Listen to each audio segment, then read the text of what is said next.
welcome to the deep dive. Today we're jumping straight into a really important topic for a lot of people, making a career change. Yeah, and specifically looking at moving towards online work and, what working from home is actually like. Exactly. And we've got a great source for this. It's a transcript of a conversation, quite a candid one, between two friends, Robin and Ronica. Mm-hmm. So our mission here is to kind of unpack what they talked about, pull out the key insights, the practical advice. To help listeners who might be thinking about something similar themselves. Precisely. And what jumps out right away is Robin's situation. She's just lost her job. Yeah, and you can feel the worry, can't you? That anxiety about what's next. It's a very common starting point, unfortunately. Very relatable. But then you have Ronica, her friend, who offers a different angle. Right. She reveals she's actually been working online as a UI designer, she says, for about 6 months. And not just that, but she's also looking at a full-time remote job now. Which really sets things up nicely. It gets right to that core question we want to explore. If you've thought about shifting to online work, or you're just curious about the pros and cons of working from home, Then this conversation between Robin and Ronica, well, it's got some really valuable perspectives. Food for thought, definitely. okay, so where does their conversation really kick off? Well, the first thing is Ronica just offering support. Hearing Robin lost her job, her first reaction is just being there for her.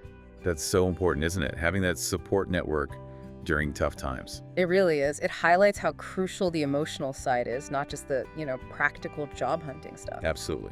And it's kind of from that supportive place that Ronica then gently suggests, maybe, learning some new skills. Yeah, suggesting it could be a way for Robin to build an online career. But Robin's reaction? She's a bit hesitant, right? Understandably. Maybe a bit overwhelmed. The idea of starting something totally new when you're already feeling down. Yeah, it can feel like a huge mountain to climb. Which is totally natural. But then Ronica shares her own experience, and that seems to shift things a little. Ah, right. This is where she mentions she's been doing UI design online for half a year already. And Robin is genuinely surprised. Like, wow, you never told me. Which is telling, isn't it?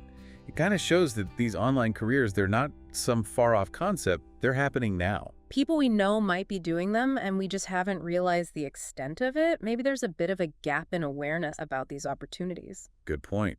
And then the mood lifts a bit when Ronica mentions this potential job offer. Yeah, with an agency. Robin gets really excited for her, congratulates her. Which is lovely, just good friends supporting each other. But it also adds another layer, right? It shows it's not just about, say, gig work or freelancing. There are actual full-time remote jobs with companies, too.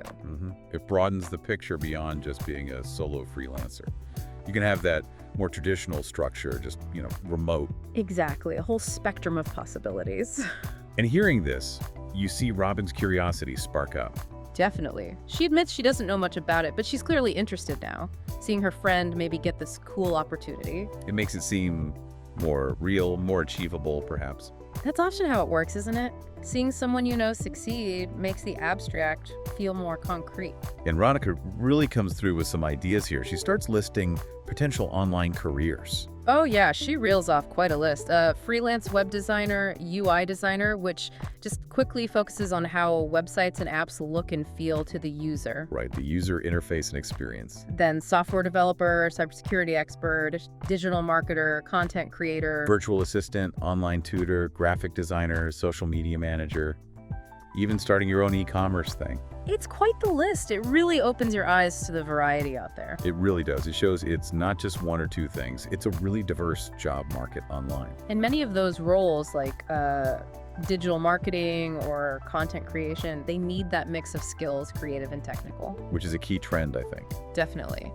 So faced with all these options, Robin asks the million-dollar question. Okay, how do I figure out which one is right for me?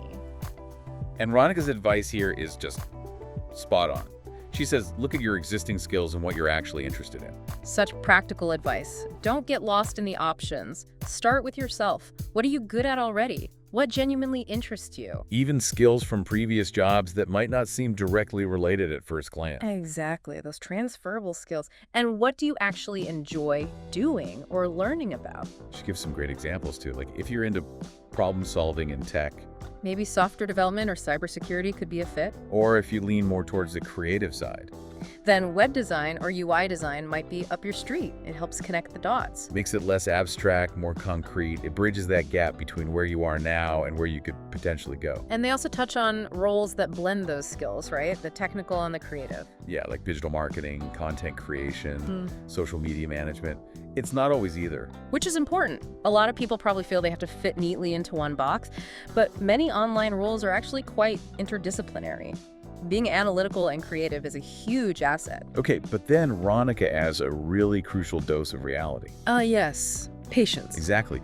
Yeah. She stresses that learning new skills, getting good at them, it takes time. You can't expect instant success. So important. The idea of a quick, easy switch is tempting, but mastering something new, well, it requires effort, consistent effort. It's a marathon, not a sprint, as they say. She even puts a rough time frame on it, suggesting something like software development might take, 1 to 2 years to get really proficient? Around that, yeah. But emphasizing that it's the practice, the dedication, the continuous learning that really counts. The time itself isn't magic. It's what you do with that time. You've got to keep practicing, keep learning, keep adapting. So Robin then gets practical. She asks, okay, how did you actually start? How did you find clients? And Ronica shares her steps, which is super helpful, like tangible actions someone could take. She mentions starting on platforms like freelancer.com and fiverr.com. Right, these online marketplaces where people post tasks or projects and freelancers can bid or offer their services. Good starting points for beginners. She used them to get those initial UI design gigs, build up a portfolio, get some experience under her belt. Get that foot in the door, basically. Even small projects help build credibility, get reviews. Build that online reputation. It all adds up. Then she talks about moving over to Upwork. Why the switch? Seems like she found more consistent work there, maybe bigger projects, and started building longer-term relationships with clients. So a natural progression as she gained experience and confidence. Yeah, it suggests different platforms might suit different stages of a freelance career. Upwork often has more established freelancers looking for more substantial work. Interesting. And this leads them to talk about the different types of online work, doesn't it? Right, the sort of project-based freelance life versus what Ronica is aiming for now, a stable, full-time remote job. She sees pros and cons to both. Definitely. Freelancing gives you flexibility, variety, control, but she's now leaning towards the stability and maybe deeper involvement you get with a full-time agency role. Less chasing the next project, perhaps. More security. Exactly. It shows people have different priorities. Some love the freelance hustle. Others prefer that steady structure, even if it's remote. Which brings us nicely to the benefits of working from home more generally. Robin seems keen to hear about this. Yeah, the conversation shifts from what job you do online to how you do it, the lifestyle side of remote work. And the first big one they hit on? No commute. Always a big one. Ronica points out how much time you get back. Time for other things, exercise, family, just not sitting in traffic. Huge benefit. Saves time, stress, money on travel. Definitely. Then she talks about productivity. She actually feels more productive at home. Why is that? Fewer distractions. Fewer office distractions, yeah. And having a dedicated home office space, creating that boundary seems key. That physical and mental separation between work and home, even when they're in the same building. Crucial for focus. And then the big one, work-life balance. Flexibility. The holy grail, right. Being able to set your own schedule more as long as the work gets done, that control over your time is a major draw. Hugely valuable, especially if you have other commitments. She does address the social side too, though, the worry about isolation. Ah, right. How does she counter that? Technology, basically. Virtual meetings, team chats, video calls, they help bridge the gap. Keeps teams connected and collaborating, even if it's not quite the same as being in person. Plus, she jokes about wearing comfy clothes. Always a bonus. True. But she also makes a serious point about burnout. Yes, very important. Setting boundaries is crucial. Not overloading yourself. Taking proper breaks. Because those lines between work and life can get really blurry at home, can't they? Easily. So you have to be proactive about managing workload and prioritizing self-care. It's essential for making remote work sustainable long-term. And the chat kind of loops back to Ronica's goal in finding that full-time remote job. Yeah, reiterating why she wants it. Stability, getting deeper into the creative work, maybe less uncertainty than freelancing. Sounds like she's got a clear path in mind. Her whole journey really shows how you can evolve within this online work world. It really does. Starting small, building experience, then aiming for a setup that fits your long-term goals. It's a great example. Okay, so let's try and quickly recap the main takeaways from Robin and Veronica's chat. Well, we saw the initial shock of job loss, but also the potential and real possibility of online careers. Right, and the sheer variety of jobs available online, way more than you might think. Then the importance of matching those jobs to your actual skills and interests, not just chasing anything. And the need for patience. Learning takes time and consistent effort. No shortcuts. Definitely. Plus, we got insights into how to start using platforms like Fiverr or Upwork. And finally, the practical pros and cons of working from home itself. The lack of commute, the flexibility, but also the need for boundaries to avoid burnout.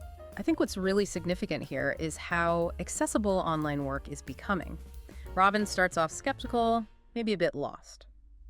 But seeing her friend Ronica actually doing it, succeeding at it, that seems to genuinely shift her perspective.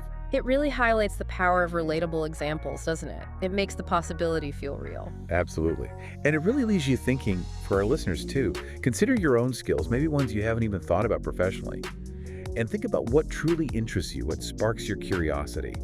Could an unexpected change, like Robin faced, actually be the nudge you need to explore something new, a path in this whole evolving online world? It's a powerful question. What's one small step, maybe something tiny you could take, perhaps even today, just to start exploring that possibility? Definitely something worth mulling over.